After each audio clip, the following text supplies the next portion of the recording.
الله وبركاته. الحمد لله وكفى والسلام على عباده الذين اصطفى. أما بعد فأعوذ بالله من الشيطان الرجيم. পড়েন সবাই, বিসমিল্লাহির রহমানির রহিম. فخرج منها خائفا يترقب قال رب نجني من القوم الظالمين. صدق الله العظيم. اللهم صل على محمد وعلى آل محمد كما صليت على إبراهيم وعلى آل إبراهيم إنك حميد مجيد. اللهم بارك على محمد وعلى آل محمد كما باركت على إبراهيم وعلى آل إبراهيم إنك حميد مجيد. سبحانك لا علم لنا إلا ما علمتنا إنك أنت العليم الحكيم. আলহামদুলিল্লাহ, রব্বে করিমের দরবারে শুকরিয়া যে আল্লাহ তাআলা আমাদেরকে তাফসিরে বসার সুযোগ দান করেছেন। কালিমাতুশ শুকর করি আলহামদুলিল্লাহ। হযরতে মূসা আলা নবীনা ওয়া আলাইহিস সালাতু ওয়াস সালামের উপর ইমতিহান চলতেছে। রাসূল করিম সাল্লাল্লাহু আলাইহি ওয়াসাল্লামকে আল্লাহ পাক রব্বুল আলামিন এগুলো শোনাচ্ছেন সান্ত্বনার জন্য। এতটুক মনে আছে তো আপনাদের, না? যে সূরার তাফসীর হইতেছে, সূরার নাম সূরা কসস। সূরার নাম সূরা কসস। কয় আয়াতের সূরা? 88 আয়াতের সূরা। 9 রুকুর একটি সূরা। মাক্কি, হিজরতের পূর্বে অবতীর্ণ একটি সূরা এবং হিজরতের পূর্বে অবতীর্ণ সূরাগুলোর মধ্যে সর্বশেষ সূরা। অবতরণের প্রেক্ষাপট ছিল রাসূল করিম সাল্লাল্লাহু আলাইহি ওয়াসাল্লামকে সান্ত্বনা দেওয়া।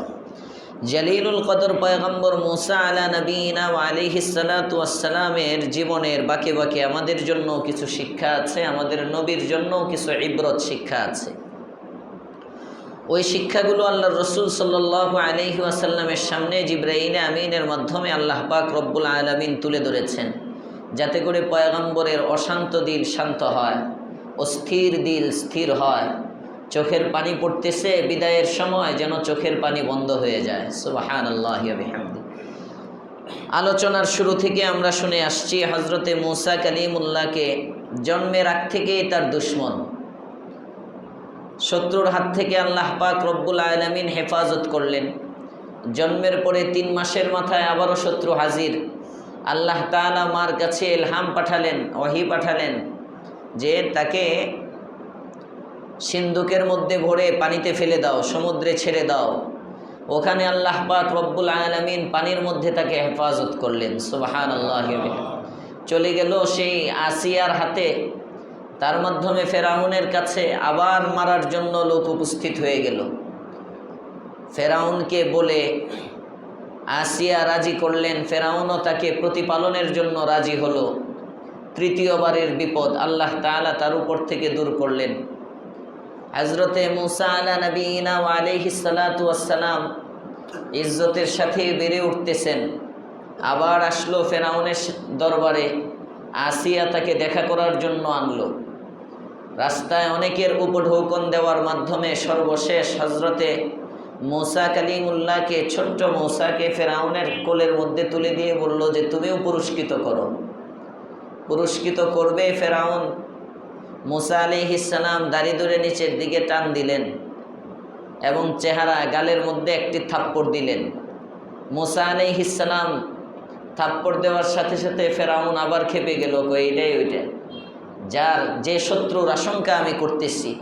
আল্লাহ পাক রব্বুল আলামিন চতুর্থ ধাপেও হযরতে জিবরাইল আমিনের মাধ্যমে ফেরাউনের কবল থেকে মূসা আলাইহিস সালামকে বাঁচিয়ে দিলেন। সুবহানাল্লাহ। বড় হলো মূসা, ফেরাউনের সাথে বসবাস করতেছে, থাকতেছে। বয়স পূর্ণতায় পৌঁছে গেল যৌবনের। আল্লাহ পাক রব্বুল আলামিন তাকে হিকমত দান করলেন, ইলমে নবুয়ত, ইলমে রিসালাত এখনো প্রকাশ করেন নাই, প্রকাশিত হয় নাই। তার আগেই ঘটনার একদিন বাহির থেকে আসলেন হযরতে মূসা আলা নবীনা ওয়া আলাইহিস সালাতু ওয়াস সালাম। শহরে দুই ব্যক্তি ঝগড়া করে, একজন তার নিজের বংশের, একজন ফেরাউনের বংশের। নিজের বংশের যে ব্যক্তি সে তার কাছে সাহায্য চাইল। সাহায্য করণার্থে হযরতে মূসা কালিমুল্লাহ, যুবক মানুষ, মারার নিয়তে না, ছাড়াইয়া দেওয়ার নিয়তে, ঝগড়া থামাবার নিয়তে প্রতিপক্ষের লোক ফেরাউনের বংশের কিবতি লোকটাকে একটা ঘুষি দিলেন। এক ঘুষিতে লোকটার ইন্তেকাল হয়ে গেল। হযরতে মূসা কালিমুল্লাহ যদিও মারার ইচ্ছা করেন নাই, কিন্তু বুঝলেন এটা আমার জন্য উচিত হয় নাই। আমি তো ভবিষ্যৎ পয়গাম্বর, কয়েকদিন পরে আমার নবুয়ত প্রকাশ পাবে, মানুষ আমাকে খুনি বলবে। সাথে সাথে আল্লাহ পাক রব্বুল আলামিনের কাছে মাফ চাইলেন। ক্বালা হাযা মিন আমালিশ শাইতান, এটা শয়তানের পক্ষ থেকে হয়ে গেছে রব, আমি চাই নাই। ইন্নী যালামতু নাফসি, আমি মাফ চাইতেছি আমার জুলুমের কারণে। ইন্নী যালামতু নাফসি, আমি আমার নফসের উপর জুলুম করেছি। ফাগফিরলি, আপনি আমাকে ক্ষমা করেন। আল্লাহ তাআলা বলেন, ক্ষমাটা তো আমার কাছে এত পছন্দনীয়, বান্দা গুনাহ করতে যত পছন্দ করে তার চেয়ে বেশি আমি ক্ষমা করতে পছন্দ করি। সুবহানাল্লাহ। আমি রব, আমি কেন ক্ষমা করি? আমি অনেক ক্ষমাশীল। ইন্নাহু গফুর, আমি এত ক্ষমা কেন করি? রহিম, আমার দয়া অনেক বেশি। সুবহানাল্লাহ। মা সন্তানকে বাবা বের করে দেয়, ভাইয়েরা তাড়িয়ে দেয়। সব মানুষ সন্তানের পিছনে লাগলেও যত অপরাধ করুক, মা সহজে সন্তানকে ছাড়তে পারে না।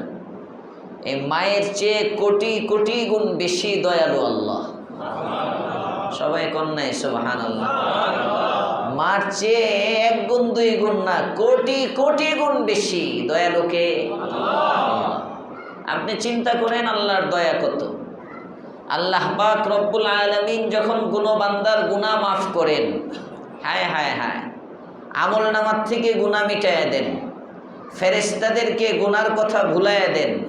যে জমিনের মধ্যে গুনাহ হয় ওই জমিন থেকেও তার অস্তিত্ব মিটাইয়া দেন। সুবহানাল্লাহ। গতকালকে এক যুবক আসছে আমার কাছে, আমাকে বলতেছে, আমি যে কিছু অপরাধ করি এক সময় করে ফেলছি, এখন তওবা করছি আপনার কাছে, আল্লাহর কাছে তওবা করছি আপনার হাতে। তো সব মিলায়া আমার ফ্রেন্ড সার্কেল তো আমার অনেক গুনাহের সাক্ষী, যে গুনাহগুলো আমার বন্ধু বান্ধব জানে। আমি এখন দেখা যায় একটু আমল করতে গেলে তারা দুই একজন ক্রিটিসাইজ করে, হ্যাঁ বুজুর্গ হয়ে গেছস, ওই দিন না এটা করছিলি, ওই দিন না অমুক বোতলে টান দিছিলি, ওই দিন না ওই জায়গায় গিয়ে ওখানে এটা মানে যত জিনিস আছে তার জীবনে মোটামুটি গুনাহের সাইডে এমন কোনো গুনাহ নাই যে গুনাহটা মোটামুটি সে জড়ায় নাই। আমি বললাম আল্লাহ তাআলা আপনারে মাফ করে দিচ্ছে, আপনি ধরেন। তাহলে ওরা যে ক্রিটিসাইজ করে এটা কি করব, এটার জন্য করণীয় কি? আমি বললাম এটার জন্য করণীয় আছে। হঠাৎ আমার জেহেনে আসলো রাসূল করিম সাল্লাল্লাহু আলাইহি ওয়াসাল্লামের বাণী, যে ব্যক্তি সুন্নতের উপর আমল করে আল্লাহ তাকে 4টা পুরস্কার দেন। কয় পুরস্কার? সুন্নত। আমি তাকে বললাম যে আপনি দাড়ি রাখেন, একটা সুন্নত। আপনি যখন ডান হাতে পানি পান করবেন তখন চিন্তা করবেন আমি সুন্নতের ইত্তেবায়ের জন্য ডান হাতে পানি পান করতেছি। আপনি যখন টয়লেটে যাইবেন মাথাটা ঢেকে যাইবেন, পায়ের মধ্যে জুতা লাগাইবেন, দোয়াটা পরে টয়লেটে যাবেন, দোয়াটা শিখবেন। টয়লেট থেকে বের হবেন বাম পা ডান পা দিয়ে বের হইবেন, টয়লেটে ঢুকবেন বাম পা দিয়ে ঢুকবেন, দোয়াটা পড়বেন বের হওয়ার সময়, দোয়াটা পড়বেন ঢোকার সময়। নিয়ত করবেন হার কাজের মধ্যে যে রসুল করতেন এজন্য করতেছি। রাত্রে যখন ঘুমাইবেন ওযু করবেন, ওযু করে ঘুমাইবেন। ঘুমানোর সময় বড় লোকদের বিছনা তো সাধারণত ওই বোয়া টোয়ারা থাকে, এরাই ঝাড়াঝুড়া দিয়ে দেয়, নিজে তাও চাদরটা একটু ঝাড়া দিবেন, না হইলে অন্তত ওই গামছা দিয়ে অথবা কোনো একটা টাওয়াল কিছু দিয়ে এইভাবে বিছনাটা ঝাড়া দিবেন সুন্নতের নিয়তে। যে আল্লাহর রসুল সাল্লাল্লাহু আলাইহি ওয়াসাল্লাম ঘুমাবার আগে বিছনাটা ঝাড়া দিতেন।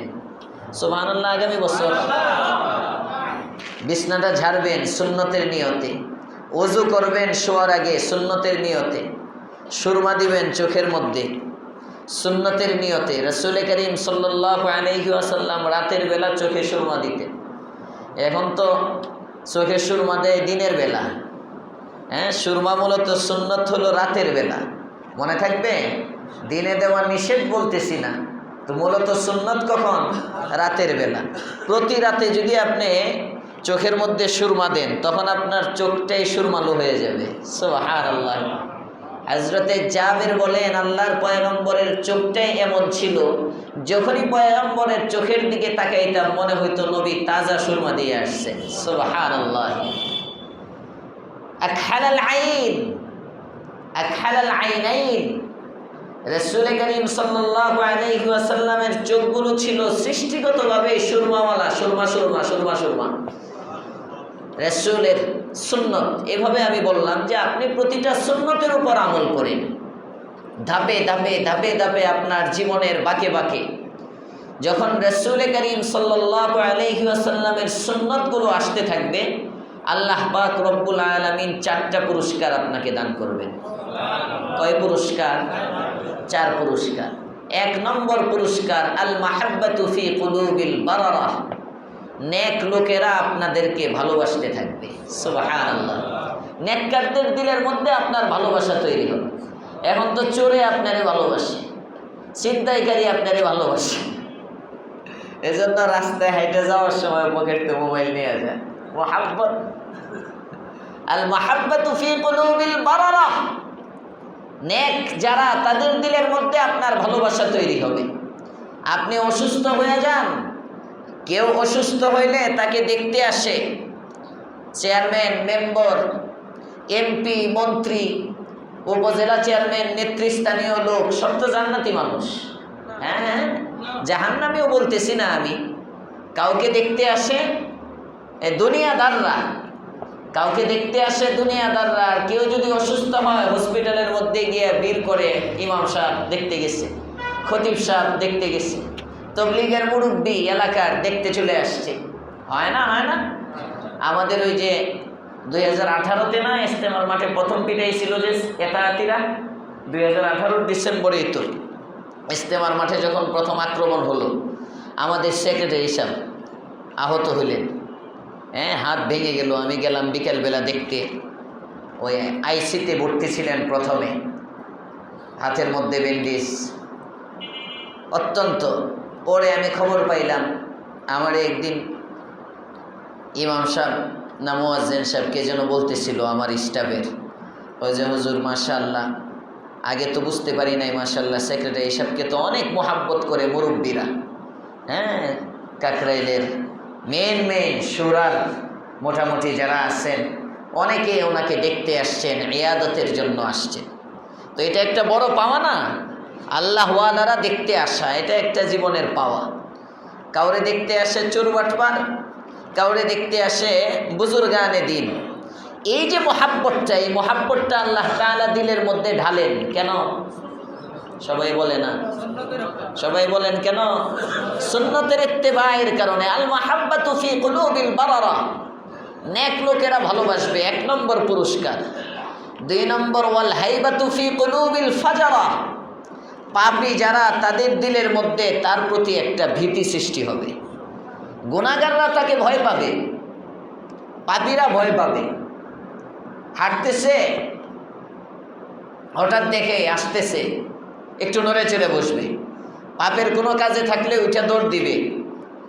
আল হাইবাতু ফি কুলুবিল ফাজারা। আমি ছেলেটাকে বললাম, আপনি এক কাজ করেন, সুন্নত অনুযায়ী আমল করেন, সুন্নত অনুযায়ী আপনার জীবন বানান। তাহলে যে সমস্ত বন্ধুবান্ধব আপনাকে ক্রিটিসাইজ করে, ঠাট্টা মস্কারি করে, এদের জবান আল্লাহ তাআলা বন্ধ করে দিবেন। এদের দিলের মধ্যে একটা ভীতি সৃষ্টি হবে আপনার প্রতি একরকম, ওরা আপনার বিরুদ্ধে কথা বলতে সাহস পাবে না। দেখবেন আমাদের সমাজেও যে সমস্ত সুন্নতি আলেম আছেন, সুন্নত অনুযায়ী চলেন, কারো পরোয়া করে না কে কি বললো না বললো, এটা মাসআলা। ইত্তেবায়ে সুন্নতের ক্ষেত্রে কারো পরোয়া নাই। মুসল্লিকে খুশি করার জন্য খেলাফে সুন্নত নামাজ জায়েজ নেই। মসজিদের মধ্যে মুসল্লি কমে যাবে আমি যদি সুন্নত তরিকায় নামাজ পড়তে যাই। এই জন্য আমি তাশাহুদ পড়লাম, তাশাহুদ পড়ে সালাম ফিরাই ফেললাম, দুরূদ শরীফ আমি বুঝি না। আমি গত পরশু রাত্রে আমি আমার এনে তারাবি পড়ছি, পরে আরহাবের সাহেবদেরকে বলবো মনে নাই, দোতলায় কেউ জানে না। হ্যাঁ, মুহাম্মদের সময় মুহাম্মদ যখন নামাজ পড়েছি তখন আমি তাশাহুদ, দুরূদ শরীফ এবং ছোট্ট দোয়া পড়তে পারছি। এছাড়া ইমাম সাহেবের সময়ও আমি পারি নাই। আমার ছাত্র ইয়াসিন যখন পড়াইছে তখনও আমি 3টা পড়তে পারি নাই। পরে যে এদেরকে বলবো বলতেও পারি নাই। কিসের এত তারা তাদের? এদেরকে বলবা আমার পক্ষ থেকে, ইমাম সাহেবরেও জানাইবা, ওই হাফেজ সাহেবরেও জানাইবা, যদি এত তারা থাকে তাদের এই মসজিদে তারাবি পড়ানো দরকার নেই, আমি তারাবি পড়াবো। মুসল্লি 5 জন থাকলে 5 জন নিয়ে পড়াবো। তাশাহুদের পরে দুরূদ শরীফ পড়তে পারি না। আরে আজীব অবস্থা! দুরূদ শরীফ পড়তে কয় সেকেন্ড সময় লাগে? কয় সেকেন্ড সময় লাগে দুরূদ শরীফ পড়তে? 1 মিনিট 1.5 মিনিট সময় অত লাগে না। দুরূদ শরীফটা তাড়াহুড়া করে পড়া যায় না। কিসের এত তারা আমার বুঝে আসে না। রমজান মাসে যদি আমল না করে উম্মত আমল করবে কখন? কখন করবে আমল আমাকে বুঝান। এটা তো আমলের মাস। কয় মিনিটের ব্যবধান হয় তারাবিতে? অন্যান্য মসজিদে আমি খবর নিছি তো, আমি তো কয়েক মসজিদে তারাবি পড়ছি উমরাতে আসার পরে। আমাদের মসজিদে ধীরস্থিরভাবে, ওই যে প্রথম দিন আমি যখন নিচে ছিলাম ওই দিন আবার তাশাহুদ, দুরূদ শরীফ সব শেষ করতে পারছি। দ্বিতীয় দিন আসছি চুপি চুপি, আমি দোতলায় নামাজ পড়ছি, কেউ জানে না, আসছি দেখার জন্য কি হালত, দোতলার থেকে মুসল্লি কেমন যায়, মসজিদের হালত কি একটু দেখি। ওই দিন আবার শেষ করতে পারলাম না। তো নামাজ খতিব সাহেবের জন্য পড়ে, নামাজ মুসল্লিরে খুশি করার জন্য পড়ে, নামাজ কমিটির লোকদেরকে খুশি করার জন্য পড়ে। এ ধরনের নামাজ তো অন্তত এই মসজিদে দরকার নেই। 10 বছর পর্যন্ত যদি আমি আমার ইমামকে এটা শিখাইতে না পারি, আমার এখানে যারা তারাবি বারবার বলে দেয় যে আমি যখন আসছি তোমরা কেউ কিছু কইব না, আগে আমারে বলবে, আমারে বইলা পড়ে তোমাদেরকে। আর আমার মুসল্লিরা আলহামদুলিল্লাহ যথেষ্ট আমলে আগ্রহী, কোনো মুসল্লির পক্ষ থেকে কোনো অভিযোগ নেই। কয় মিনিট? আমি হিসাব করে দেখছি 10 মিনিটও ব্যবধান হয় না। যদি 10টা মিনিটও বেশি লাগে আমাদের এখানে ধীরস্থিরভাবে তারাবি পড়তে, প্রথম যেদিন আমি পড়লাম এখানে 10 মিনিট যদি বেশি লাগে, 10 মিনিট লাগে না। ওই দিন ওখানে শেষ হয়েছে হলো আপনার 55তে, কি বলে 57তে। চুয়ারি টেকের মসজিদে খবর নিছি, ওখানে শেষ হয়েছে। আমার বোন জামাই পড়ে ওই মসজিদে। আমি জিজ্ঞাসা করি, ওরে আগে বলে রাখছি যে তারাবি শেষ হওয়ার সাথে সাথে তুমি গড়িটা দেখবা। তো সে বলল 57তে শেষ হয়েছে ওখানে, আর আমার এখানে শেষ হয়েছে 6-এ, 10টা 6-এ শেষ হয়েছে। তো 10টা 6 আর 57 মাঝে 9 মিনিটের ব্যবধান। ধরলাম 10 মিনিট, 10 মিনিটের ব্যবধান যদি হয় একটু স্বাভাবিকভাবে পড়ার জন্য, তাহলে 2 রাকাতের মধ্যে কয় মিনিট বেশি লাগতেছে বলেন? আধা মিনিট নাকি? 2 রাকাতের মধ্যে যেহেতু 10 বারে পড়ে, 10 মানে 2 রাকাত করে পড়ে, তো তাহলে 10 মিনিট যদি বেশি লাগে 1 মিনিট নাকি? 2 রাকাতের মধ্যে কয় মিনিট বেশি হয়? 1 মিনিট বেশি হয়, 1 মিনিট বেশি হয়। আর 1 রাকাতের মধ্যে আধা মিনিট বেশি লাগতেছে। একটা রাকাতের মধ্যে মানে 10কে যদি আপনি 20 ভাগে ভাগ করেন 20 দিয়ে, তাহলে এক রাকাতে আধা মিনিট, 1 রাকাতে 30টা সেকেন্ড বেশি যাইতেছে মাত্র।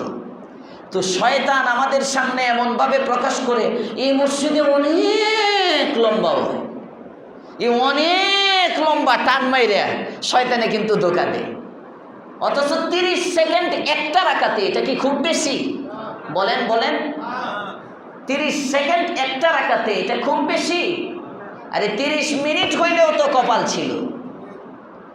রমজান চলে যাইতেছে, আল্লাহ আমাদেরকে বুঝার তৌফিক দাও, বলেন আমিন।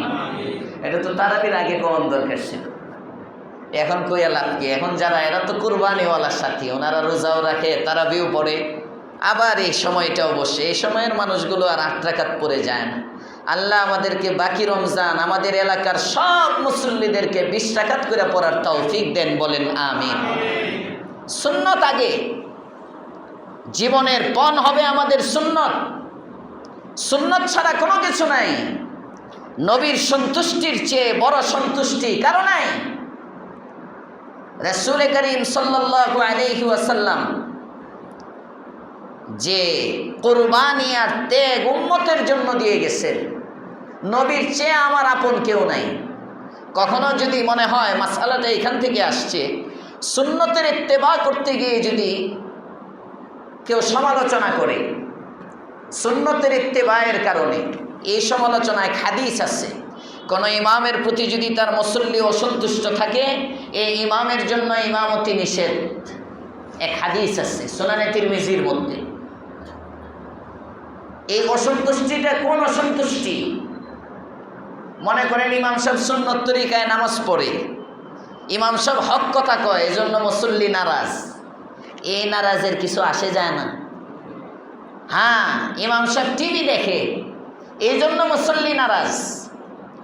ইমাম সাহেব বেগানা নারীকে পড়ায়, এই জন্য মুসল্লি নারাজ।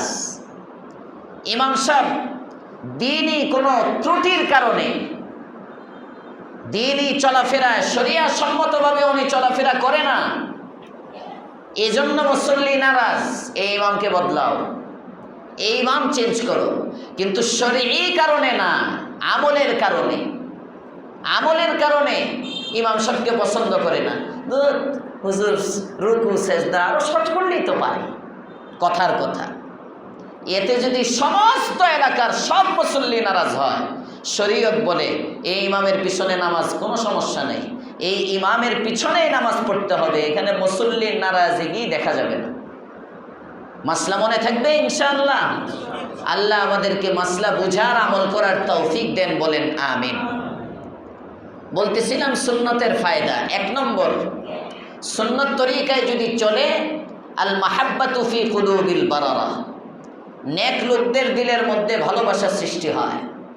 2 নম্বর, ওয়াল হাইবাতু ফি কুলুবিল ফাজারা, পাপী লোকদের দিলের মধ্যে ভয় সৃষ্টি হয়, পাপী যারা, অন্তরের মধ্যে ভয়।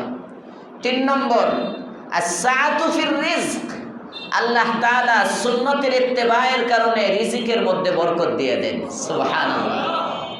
সুন্নত তরিকায় চলেন, দেখবেন আপনার রিজিকের অভাব দূর হয়ে যাবে, আপনার অভাব থাকবে না। আপনি ফজরের নামাজের আগের সুন্নত পড়েন, আসেন তো একেবারে আয়েশা ইমামের সাথে কোনো রকম শেষ বৈঠকের মধ্যে শামিল হন।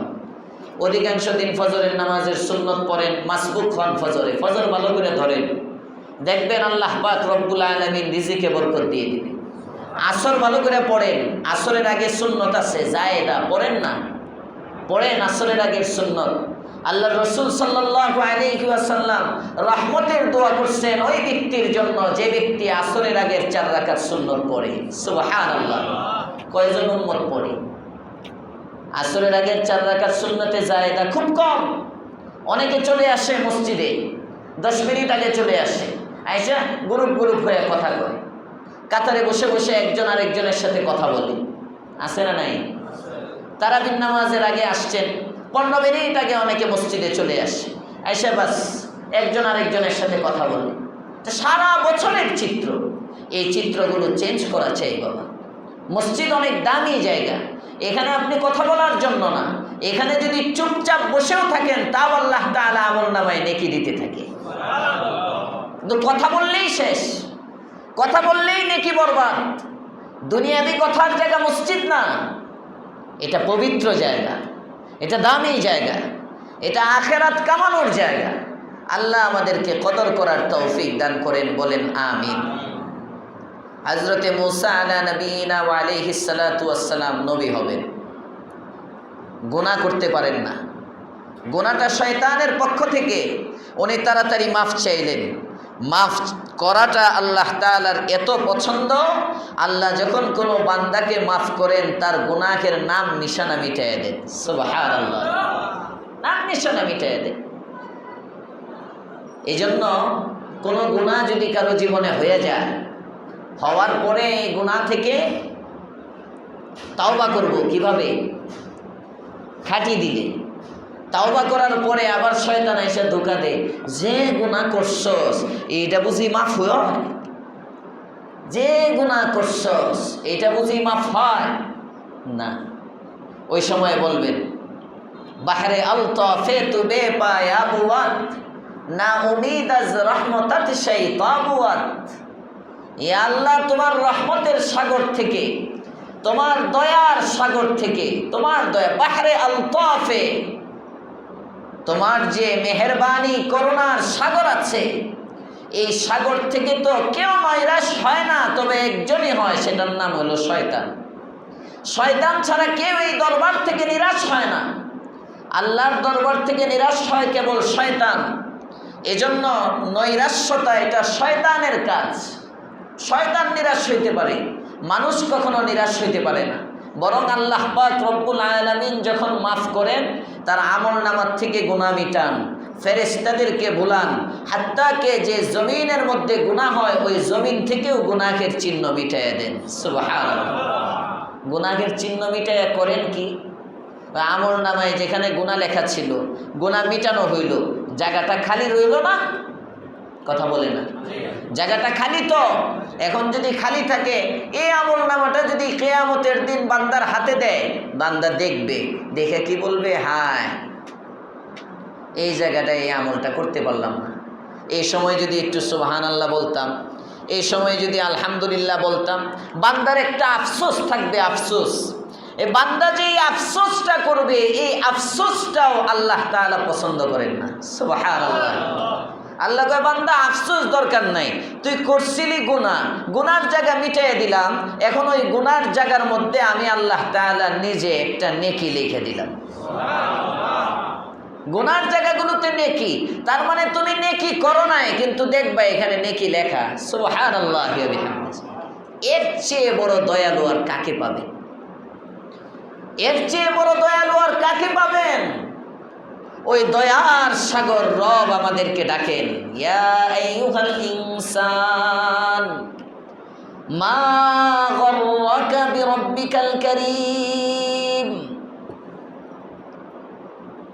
হে মানুষ, তোমাকে তোমার কারীম রব সম্পর্কে কে ধোঁকায় ফেললো? কারীম রব, রব মানে তো প্রতিপালক। কারীম কাকে বলে? কারীম হইল তিনি যিনি চাওয়া ছাড়া দেন। সুবহানাল্লাহ। কারীম কাকে বলে? যিনি চাওয়া ছাড়া দেন, উনি কারীম।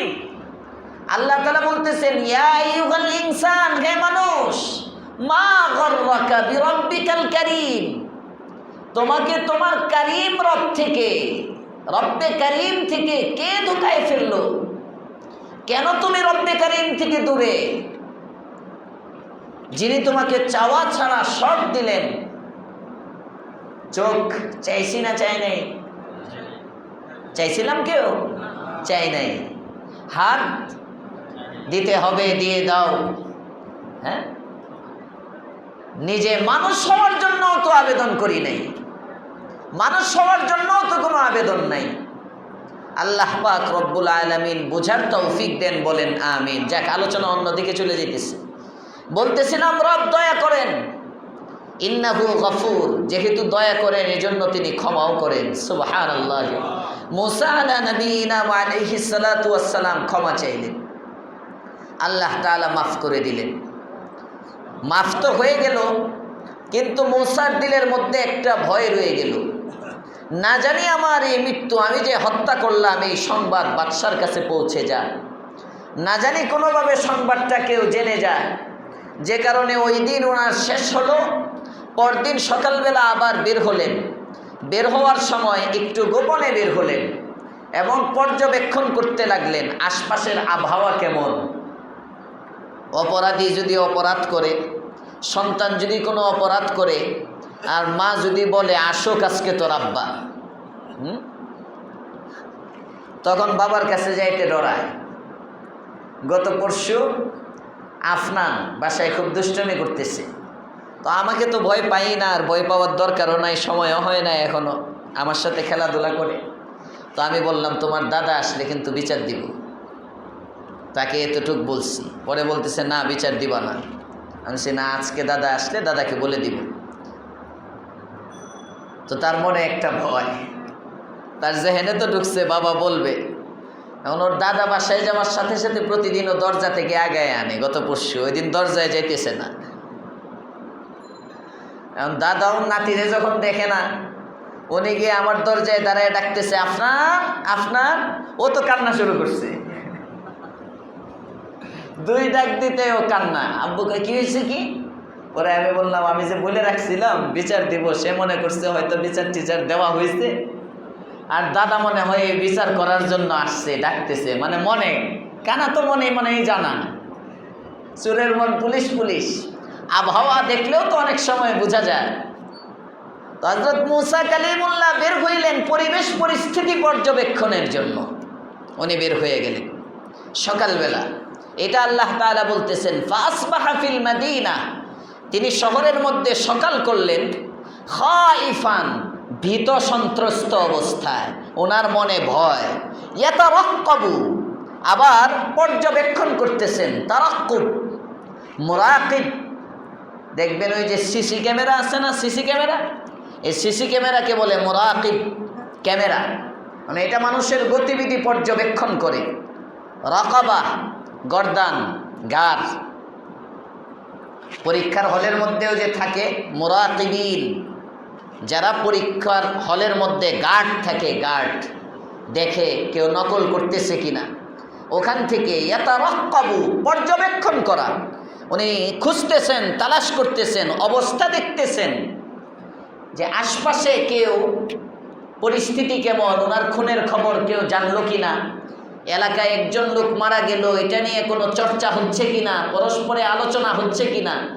ফাসবাহা ফিল মাদিনাতি খাইফান ইয়াতারাক্কাব, তিনি এটা খুঁজতেছেন। ঠিক এই সময় ফাইদান, হঠাৎ ফাইদাল্লাযী ইস্তানসারাহু বিল আমসি, উনি এটা খুঁজতেছেন, হাঁটতেছেন, অবস্থা বুঝবেন। হঠাৎ দেখে এক ব্যক্তি তাকে ডাকতেছে, ও মূসা বাঁচাও বাঁচাও, সাহায্যের জন্য ডাকে। মূসা আলাইহিস সালাম তাকে দেখেন, ব্যক্তিটাকে কয় ফাইদাল্লাযী ইস্তানসারাহু বিল আমসি, গতকালকে যে ব্যক্তি তার কাছে সাহায্য চেয়েছিল ওই ব্যক্তিটাই ইস্তাসরিখুহু, আজকে আবার জোর আওয়াজে মূসাকে সাহায্যের জন্য ডাকতেছে। মূসা আলাইহিস সালাম এবার তাকে লক্ষ্য করে বললেন, ক্বালা লাহু মূসা, মূসা তাকে বললেন, ইন্নাকা লাগাবিয়্যুম মুবিন, নিশ্চয় তুমি ঝগড়াটে, তুমি প্রকাশ্য পথভ্রষ্ট ব্যক্তি, তুমিই খারাপ। যেটা সহজ বাংলা হলো তুই খারাপ, তুই ভালো না। গতকালকেও তুই একজনের সাথে মারামারি করলি, আজকেও তুই একজনের সাথে মারামারি করতেছিস। গতকালকেও তুই সাহায্যের জন্য আবেদন করলি, আজকেও তুই সাহায্যের জন্য আবেদন করলি। ব্যাপারটা কি? শুধু তোর সাথেই লাগে কেন? ওর সাথে তো লাগে না। তিনটা সন্তান, দুই সন্তান খালি ঝগড়াঝাটি করে আর বিচার দেয়। অনেক সময় কয় না খালি তোরেই মারে কেন, ওটারে তো মারে না। তোর সাথেই লাগে কেন, ওর সাথে তো লাগে না। ইন্নাকা লাগাবিয়্যুম মুবিন, নিশ্চয়ই তুমি প্রকাশ্য দুষ্ট। গাবি মানে এখানে দুষ্ট লোক, তোমারই সমস্যা। এটা বলে মূসা আলাইহিস সালাম চাইলেন কিবতীকে থামায়া দিবেন। থাপ্পড় কিন্তু ওকে দিতে যান নাই, থাপ্পড় দিতেছেন কিবতীকে, মানে কিবতীর দিকে হাত বাড়াইছেন, কিবতীকে থামায়া দিবেন, সরাইয়া দিবেন, ওকে বাঁচাইয়া দিবেন। যত কিছুই হোক নিজের একটা টান তো থাকে, একটা টান আছে না, টান। ফালাম্মা আন আরাদা আন ইয়াবতিশা বিল্লাযী হুয়া আদুউল লাহুমা, ফালাম্মা, আল্লাহ তাআলা বলেন ফালাম্মা আন আরাদা, মূসা আলাইহিস সালাম যখন চাইলেন আন ইয়াবতিশা বিল্লাযী, একটা থাপ্পড় দিবেন, হাত বাড়াইতে চাইলেন, হাত প্রসারিত করলেন ওই ব্যক্তির দিকে। কোন ব্যক্তি? হুয়া আদুউল লাহুমা, যে ব্যক্তিটা তাদের দুইজনের শত্রু। এখান থেকেই বোঝা যায় মূসা তার গোত্রের লোককে চর দিতে চান নাই, তার গোত্রের লোকের দিকে হাত বাড়ান নাই। হাত বাড়াইছেন হুয়া আদুউল্লাহুমা, যে মুসারও শত্রু, মুসার বংশের যে লোকটা আছে বনি ইসরাইলিরও শত্রু। হুয়া আদুউল্লাহুমা, এই লোকটাকে ফেরাউনের বংশের যেটা কিপ্তি, যেটা নতুন কিপ্তি, তার দিকে হাত বাড়াইলেন, কিন্তু ধমক দিলেন কাকে? নিজের বংশের লোককে, ইসরাইলিকে ধমক দিলেন। ইসরাইলিকে বললেন ইন্নাকা লাগাবিয়্যুম মুবিন, তাকে ধমক দিলেন, আর ওই লোককে হাত বাড়ায় চাইলেন সরাবেন। তো ধমকটা যেহেতু তাকে দিচ্ছেন, এই জন্য ইসরাইলি মনে করছে হাতও মনে হয় আমার দিকে আসবে। ইসরাইলি এটা বুঝায় মাঝখান থেকে বলে ফেললো, ক্বালা ইয়া মূসা, হে মূসা, আতুরিদু আন তাকতুলানি কামা কতালতা নাফসাম বিল আমস। আতুরিদু, তুমি কি চাচ্ছ আন তাকতুলানি, আমাকে হত্যা করবে? কামা কতালতা নাফসাম বিল আমস, যেমনিভাবে গতকালকে তুমি একজনকে হত্যা করেছিলে, ঠিক তেমনিভাবে আজকে কি তুমি আমাকে মারতে চাচ্ছ? আসলে তো ইন তুরিদু ইল্লা আন তাকুনা জাব্বারান ফিল আরজ, আসলে তো তুমি শুধুমাত্র জমিনের মধ্যে তোমার ক্ষমতাই প্রতিষ্ঠিত করতে চাও। ইন তুরিদু, ইনে নাফিয়া, আর এটা মাদ্রাসার ছাত্র তো এনে নাই, হরফে নফির পরে যদি ইল্লা ইস্তিসনা আসে তখন এটা ইসবাতের অর্থ হয়, নিয়ম আছে। ইন তুরিদু ইল্লা আন তাকুনা জাব্বারান ফিল আরজ, তুমি তো কেবলমাত্র চাচ্ছ জমিনে নিজের ক্ষমতা প্রতিষ্ঠিত করতে। ওয়ামা তুরিদু আন তাকুনা মিনাল মুসলিহিন, তুমি সংশোধনকারী নও, মানুষের ইসলাহটা তোমার কাম্য না, বরং নিজের ক্ষমতা প্রতিষ্ঠিত করা তোমার কাম্য। হযরত মূসা আলাইহিস সালামকে যখন এটা বললেন, বলার সাথে সাথে ওদিক দিয়ে আগের রাত্রে ফেরাউনের কাছে আগের দিনই খবর চলে গেছে কিপ্তি একজন মারা গেছে। ফেরাউন ওখানে আদেশ দিয়ে রাখলেন, সাক্ষী সহ খুনিকে আমার কাছে উপস্থিত করো। কে মারলো? সাক্ষী সহ খুনিকে আমার কাছে উপস্থিত করো, আমি খুনের বিচার করব। কিসাস, হত্যার বদলে হত্যা, জানের বদলে জান। তো ফেরাউনের গুপ্তচররা সকলেই জায়গায় জায়গায় লুকিয়ে বাজার ঘাটে তালাশ করতেছিল, দেখি কেউ খুন নিয়ে আলোচনা করে কিনা, কারো মাধ্যমে খুনের সংবাদ প্রকাশ পায় কিনা, কেউ এই খুন সম্পর্কে মুখ খুলে কিনা। এমন এক গুপ্তচর হঠাৎ করে যখন মূসা আলাইহিস সালাম ওই লোককে থামাইতে গেলেন, আর এদিক দিয়ে এই লোকটা বলল, তুমি কি চাচ্ছ আমাকে হত্যা করবে যেমনিভাবে গতকালকে তুমি একজনকে হত্যা করেছ? তো এই কিপ্তিও সাক্ষী হয়ে গেল, পার্শ্বে গুপ্তচর ছিল, গুপ্তচরও শুনে ফেলল। শুনে এবার সরাসরি মূসা আলাইহিস সালাম সম্পর্কে অভিযোগ দায়ের করার জন্য ফেরাউনের রাষ্ট্রে, ফেরাউনের রাজ দরবারে চলে গেল। রাজ দরবারে গিয়ে বলল, রাজা মশাই, পেয়েছি তো খুনি। কে? কয় আপনার পোলা, আপনার লালিত পালিত ছেলে, আপনার গর্বিত সন্তান, হ্যাঁ, যাকে আপনি এত কষ্ট করে লালন পালন করেছেন, যাকে না দেখে আপনার স্ত্রী থাকতে পারে না, ওই আদরের দুলাল, উনি তো আপনার বংশের লোককে হত্যা করেছে। মূসা আলাইহিস সালাম বলেন, ফেরাউন বলে, আমি তো আগেই ধারণা করছিলাম যে ও আমার দুশ্মন। আচ্ছা ঠিক আছে, সভাসদ নিয়ে বসে গেছে মিটিং করে, যেহেতু রাজার সন্তান যেমনই হোক, এখন যদি শাস্তি বাস্তবায়ন করে তাও সমস্যা, শাস্তি যদি বাস্তবায়ন না করে তাও সমস্যা। কিভাবে কি করা যায় যাতে করে রাজারও ইজ্জত থাকে, যেহেতু তার গলে লালিত পালিত। এই জন্য সবাই মিলে মশওয়ারা বসলো। এদিক দিয়ে যখন মশওয়ারা বসলো, মশওয়ারার মধ্যে ফাইসালা হচ্ছে, সবাই মিলে রায় দিল যে বিপদ আর বাড়ানোর দরকার নাই, জায়গায় খায় জায়গায় ব্রেক, এখনই মারে ফেলেন, আপনি মরার আগে আগে তাকে হত্যা করেন। হত্যার আদেশ হয়ে গেল। মূসাকে তালাশ করতে লাগলো, কোথায় মূসা আছে তাকে নিয়ে আসো, জনসম্মুখে তাকে হত্যা করা হবে। এদিক দিয়ে এই সংবাদ রাজ দরবারের মধ্যে একজন ব্যক্তি ছিল যে মূসা আলাইহিস সালামের শুভাকাঙ্ক্ষী, শহরের একেবারে কর্নারে তার বাড়ি। উনি যখন জানতে পারলেন মুসা আলাইহিস সালামকে হত্যা করা হবে, সে দৌড়ে এসে মুসার কাছে বলল, আল্লাহ তাআলা এই কথাটাই বলতেছেন, ওয়াজাআ রাজুলুম মিন আকসাল মাদিনাতি ইয়াসআ। শহরের দূর প্রান্ত থেকে, আকসা একেবারে শেষ সীমানা, শহরের দূর প্রান্ত থেকে এক ব্যক্তি দৌড়ে আসলো, ইয়াসআ একটু দ্রুত গতিতে আসা। যেমন আগামীকালকে শুক্রবার, জুমাবার, জুমাবারে একটা হলো মাশিউন, আরবি শব্দ। মাশিউন মানেও চলা, হাঁটা, মুরুর, এটাও হাঁটা, চলা, অতিক্রম করা। সাইউন, এটার অর্থ চলা, তবে সাই মানে একটু দ্রুত চলা। সাই মানে কি? একটু দ্রুত চলা। যেমন আমরা উমরার মধ্যে গেলে, হজের মধ্যে গেলে সাফা এবং মারওয়া সাই করতে হয়, সাফা এবং মারওয়া সাই করতে হয়। এটাকে সাই কেন বলে? এই সাফা মারওয়া সাই করার সময় ওই সবুজ বাতি আছে, দেখছেন যারা গেছেন, ওই সবুজ বাতি, সবুজ বাতির মধ্যে একটু জোরে দৌড় দিতে হয়, জোরে। ওখানে স্বাভাবিক চললে হয় না। এই জোরে দৌড়টা হলো পুরুষদের জন্য, নারীদের জন্য না। জোরে দৌড়টা কাদের জন্য? পুরুষদের জন্য। মনে রেখেন, যারা নিজের মেয়ে নিয়ে, নিজের স্ত্রী নিয়ে, নিজের মা নিয়ে হজে যাইবেন ইনশাআল্লাহ, নিজের বোন নিয়ে, মুহাররামাত লাগে হজের সফরে, উমরার সফরে মাহরাম ছাড়া হয় না।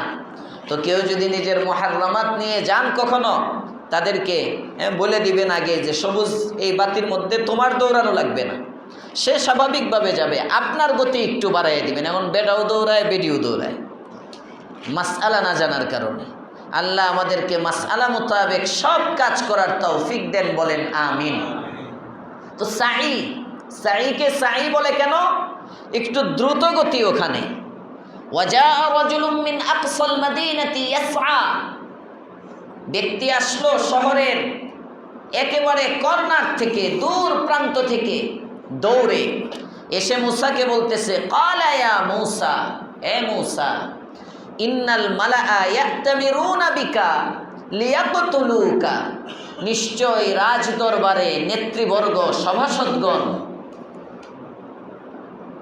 উপদেষ্টা যারা আছে, তারা রাজদরবারের লোকেরা, মালাউন পরিষদ, ইয়াতামিরুনা বিকা তোমার ব্যাপারে পরামর্শ করতেছে, লিয়াকতুলুকা তোমাকে হত্যা করার ব্যাপারে আদেশ দিচ্ছে, তোমার হত্যার আদেশের ফায়সালা হচ্ছে পরামর্শের পরে।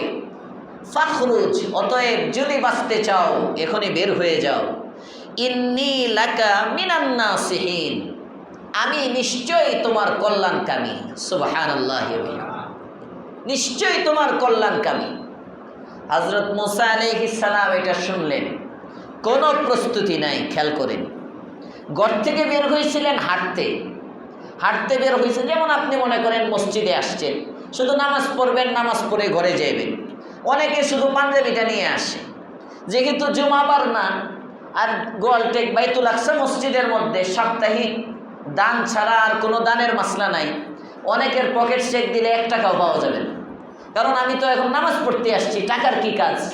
টাকা টুকা সব ঘরে রেখে আসছে। নামাজের পাঞ্জাবি, কারণ যখন বাজারে যায়, বাজারে যাওয়ার সময় হয়তো শার্ট পরে যায়, শার্টের পকেটের মধ্যে মানিব্যাগ, কিংবা প্যান্ট পরবে, প্যান্টের পকেটের মধ্যে মানিব্যাগ, অথবা ড্রয়ারের মধ্যে ব্যাগ রাখা, মানিব্যাগের মধ্যে টাকা থাকে। যখন অফিসে যাবে তখন ওই কাপড়, ওই পোশাক পরবে, ওই পোশাক পরে ওই মানিব্যাগটা ওখানে নেবে, মানিব্যাগের মধ্যে টাকা থাকবে। মসজিদের মধ্যে বাস আসলাম, একটা পাঞ্জাবি লাগায়া, হ্যাঙ্গার থেকে পাঞ্জাবিটা নিলাম, লাগায়া চলে আসলাম, এটা তো মসজিদের পাঞ্জাবি, এটার মধ্যে টাকা টুকা থাকার কোনো দরকার নেই। আমি তো এখন বাজার করব না, কেনাকাটা করব না, হইতে পারে। কোনো প্রস্তুতি নাই, শুধু নামাজের প্রস্তুতি চলে আসছে। এখন মনে করেন নামাজ পড়ে বের হয়ে আপনি মসজিদের সামনে দাঁড়াইছেন, পকেট একদম খালি, আর একজন বলতেছে যাইও না বাম দিকে, আপনার বাসা বামে।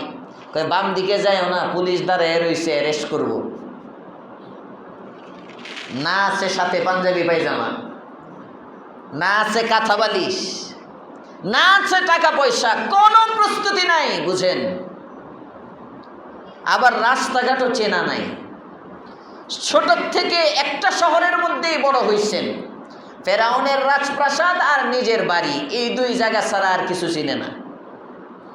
এই দুই জায়গা ছাড়া আর কিছু চিনে না। এখনো এমন কিছু মানুষ আছে এখনো যারা জমিনের মধ্যে চলে, একই রাস্তায় বছরকে বছর চলে, কিন্তু এই রাস্তার পাশে একটা জিনিস আছে, একটা ক্লাব আছে, একটা অমুক অফিস আছে, একটা মার্কেট আছে, সে বলতে পারে না। নজরকে এমন বাঁচায়া চলে, হঠাৎ করে যদি কয় এটার পাশেই এটা, খুঁজে পায় না, তার খুঁজে বের করতে হয়, অথচ ওই রাস্তায় চলাফেরা করে। আমাদের কামরাঙ্গীরচরে আদিব সাহেব আছেন, আবু তাহের মেজবা সাহেব। আবু তাহের মেজবা সাহেব ওই এলাকায় জিন্দেগি পার করে দিচ্ছেন। ওনার ছেলে কারগুজারি শোনাইছিলেন, ওনার ছেলে না, ওনার ভাই বশির মেজবা সাহেব। আমি এক কিতাবের প্রচ্ছদ করার জন্য গেছিলাম পল্টনে, ওনার ভাই ছেলে বলে ফেলছে। এই বশির মেজবা সাহেব কারগুজারি শোনাইছিলেন। আদিব সাহেব একদিন রাস্তা দিয়ে বের হয়েছেন, বের হওয়ার পরে হঠাৎ করে ওনার উপরে নজর পড়ছে, বলতেছে এখানে বিল্ডিং হয়ে গেছে। তো পাশের জন বলতেছে হযরত এই বিল্ডিং তো 10-12 বছর হয়ে গেছে, এই বিল্ডিং তো 10-12 বছর হয়ে গেছে। হযরত বলেন আমি তো আজকে দেখলাম। সুবহানাল্লাহ বলবেন না? নজর এমনও মানুষ পৃথিবীতে আছে। তো হযরত মুসা কালিমুল্লাহ ওনার দৌড় হইল রাজপ্রাসাদ আর নিজের বাড়ি, আশপাশে কিচ্ছু চিনে না। বের হয়েছেন খালি পকেট, কাঁথাবালির সঙ্গে নাই, গাট্টি গুট্টিও নাই যে কোথাও একটা মসজিদের মধ্যে গিয়ে 3 দিনের জন্য উঠবো, 10 দিনের জন্য উঠবো, এক চিল্লা লাগাবো, কিচ্ছু নাই, টাকা পয়সা নাই, প্রস্তুতি নাই। লোকটা এসে বলতেছে ওয়াজা রাজুলুম মিন আকসাল মাদিনাতি ইয়াসআ ক্বালা ইয়া মূসা ইন্নাল মালাআ ইয়াতামিরুনা বিকা লিয়াকতুলুকা ফাখরুজ ইন্নী লাকা মিনান নাসিহিন। আমি চাই তুমি বের হয়ে যাও, আমি তোমার কল্যাণকামী। মুসা আলাইহিস সালামকে যখন এটা বললেন উনি জানান ফাখরাজা মিনহা খাইফান, কি করবেন? আসমানের দিকে তাকাইলেন, তাকায় বলে রব্বি নাজ্জিনি মিনাল কওমিজ যালিমিন। ইয়া আল্লাহ, আমি জালেম সম্প্রদায়ের সাথে আছি, তুমি ছাড়া আমার কেউ নাই, তুমি আমাকে জালেম সম্প্রদায় থেকে মুক্তি দিয়ে দাও। সুবহানাল্লাহ। প্রথমে আল্লাহ সাহায্য চাইলেন, ফাখরাজা মিনহা খাইফান ইয়াতারাক্কাবু, এবং নীরবে নির্জনে ভীত সন্ত্রস্ত অবস্থায় তিনি ওই শহর থেকে বের হয়ে গেলেন। ফাখরাজা মিনহা, সেখান থেকে বের হলেন, মনে মনে ভয়, না জানি বাদশাহ লোক পাঠায়, না জানি ধরে ফেলে। আল্লাহর রাসূল সাল্লাল্লাহু আলাইহি ওয়াসাল্লাম মক্কা থেকে বের হইলেন, মনের মধ্যে ভয়, না জানি পিছনে কাফেররা খবর পেয়ে যায়, না জানি মুশরিকরা আসে। হযরত মুসা আলাইহিস সালাম নিজের শহর থেকে বের হইলেন, মনে মনে ভয়, না জানি ফেরাউনের বাহিনী ধরে ফেলে। ফাখরাজা মিনহা খাইফান ইয়াতারাক্কাব। মিল পাইতেছেন? রাসূল করিম সাল্লাল্লাহু আলাইহি ওয়াসাল্লামকে হিজরতের সময় এটা নাজিল করে শোনাইতেছেন, ও নবী, মুসাও তার শহরে থাকতে পারেনি। আপনি যে শহরে জন্ম, এই শহর আপনি ছাড়তেছেন। হাবিব আমার, এই শহরের জন্য আপনার চোখে পানি, এই শহরের জন্য আপনার দিলের মধ্যে এত মায়া, এত মুহাব্বত, এত দরদ। এই শহর আপনার জন্মের শহর, এই শহর ছাড়ার জন্য আপনার দিলের মধ্যে কষ্ট না, পয়গম্বর না, অন্তরের মধ্যে কষ্ট রাখা দরকার নাই। চোখের পানিগুলো গাল বেবে আর পড়বার দরকার নাই। চোখের পানিগুলো মুছে ফেলেন, দিলটাকে শক্ত করে ফেলেন। দেখেন আপনার আগে একজন পয়গম্বর ছিল মুসা, আপনার যেমন কোনো অপরাধ নাই, মুসারও তেমন কোনো অপরাধ ছিল না। আপনার অপরাধ যেমন একটাই, শুধু আপনি কালিমার দাওয়াত দেন, আপনি নবী, আপনি রাসূল। মুসা কালিমুল্লাহর অপরাধও ছিল একটাই, সে নবী এবং রাসূল। মুসা কালিমুল্লাহকে যেমনি ভাবে তার শহর থেকে বের করে দিয়েছিল, আবারও সে ইজ্জতের সাথে শহরে ফিরে এসেছে। নবী গো, কাঁদবার দরকার নাই, আপনাকেও শহর থেকে আজকে বের করে দিচ্ছে। ওই দিন বেশি দূরে নয়, আপনিও আপনার শহরের মধ্যে ফিরে আসবেন। ফাখারাজা মিনহা খাইফা, ভয়ে ভয়ে মূসা কালিমুল্লাহ বের হয়ে গেলেন। ইয়াতারাক্কাব, আর খোঁজ রাখেন নিজে, এদিক দিয়ে কেউ আসে কিনা, এদিক দিয়ে কেউ আসে কিনা, কেউ আমার খবর পায় কিনা। কিন্তু আল্লাহ না বাঁচাইলে বাঁচতে পারবে না। এই জন্য বলে রব্বি ক্বালা রব্বি নাজ্জিনি মিনাল কওমিয যালিমিন, ইয়া আল্লাহ, জালেম সম্প্রদায় থেকে মুক্তি চাই। যাবেন কোথায়? একজনে কাউকে জিজ্ঞেস করে পথ পায় না। তবে উনি শুনছিলেন যে ফেরাউনের সীমানা যে শহরে গিয়ে শেষ, ওই শহরের নাম হলো মাদিয়ান।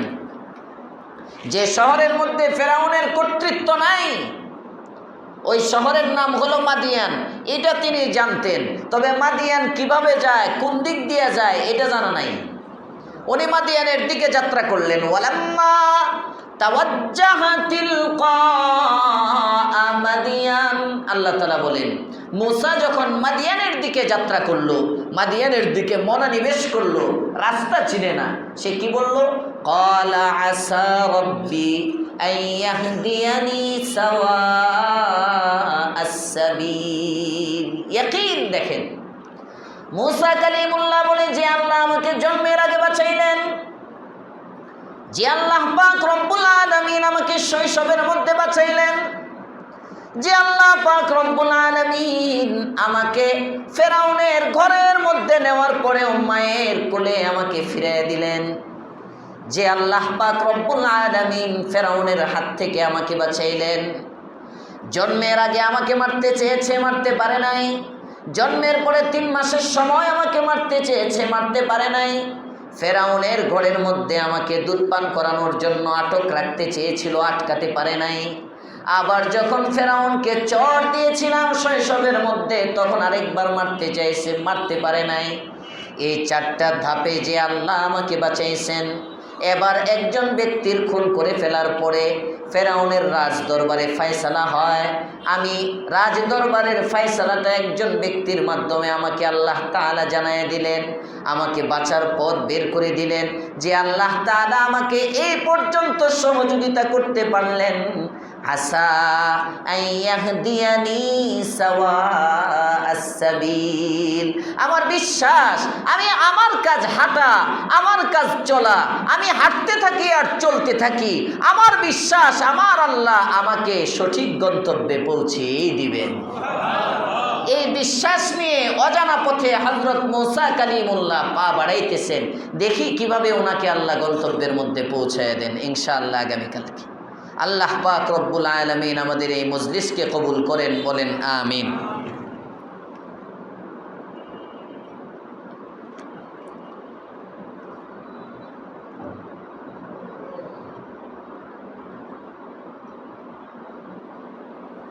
একজন রোজাদার তার রোজা ভাঙার নিয়ত করলো, কিন্তু সে তখনও কোনো খানা পিনা খায়নি। এমত অবস্থার তার সিয়াম কি ঠিক আছে না ভেঙে গেছে? না, শুধু নিয়তের দ্বারা ভাঙে না, নিয়তের দ্বারা হয়, কিন্তু ভাঙ্গে ফেললাম। মনে মনে এটা বললে ভাঙ্গে না, ভাঙার জন্য কিছু খাওয়ান টাওয়ান লাগবে। ভঙ্গকারী যে কারণগুলো আছে, ওই কারণগুলো পাওয়া যেতে হবে।